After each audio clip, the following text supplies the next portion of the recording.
Voilà, donc je prends la photo. Je fais la photo du mur éclairé dans ce cas-ci.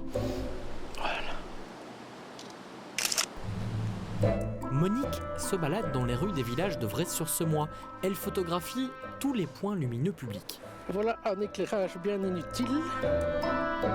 L'objectif, en prendre le plus possible pour en recenser un maximum sur une application. Celui-là, il est vraiment dérangeant, plus que pour les animaux, même pour les promeneurs ou les habitants ici autour, c'est vraiment très très fort. Pendant 2 mois, Monique a participé au challenge des chasseurs de lumière. C'est elle qui l'a remporté en prenant le plus de photos.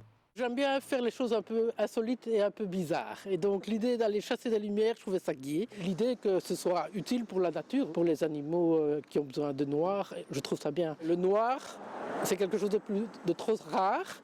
Et quand c'est éclairé ici, et quand c'est inutile, je suis tout à fait d'accord avec le principe qu'il faut essayer de l'éteindre, en tout cas une partie de la nuit. Au total, 273 photos de points lumineux ont été prises dans 13 communes par une quinzaine de participants à l'opération lancée par le Parc national de la Semois.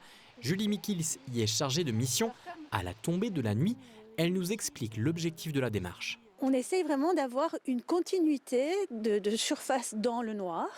Et donc on essaie de cartographier ça le plus précisément possible, parce que s'il y a des endroits au milieu du noir où il y a 2-3 par exemple petits spots d'éclairage, ça crée vraiment un obstacle, c'est vraiment embêtant. Et donc nous on sait qu'on doit se focaliser à trouver des solutions à ça qui, si ça n'est pas une extinction, peuvent être par exemple la mise en place de filtres. Parmi les éclairages recensés, il y a des commerces allumés la nuit, des lampadaires qui semblent parfois inutiles, mais aussi des monuments ou édifices religieux éclairés. Alors ici, dans le clocher de cette église, dans les combles, il y a une colonie de chiroptères, donc de chauves-souris. Ils sont dérangés par la lumière, ça les empêche de chasser. Et donc, en fait, comme ils réduisent du coup les temps de chasse, ils nourrissent moins leurs petits.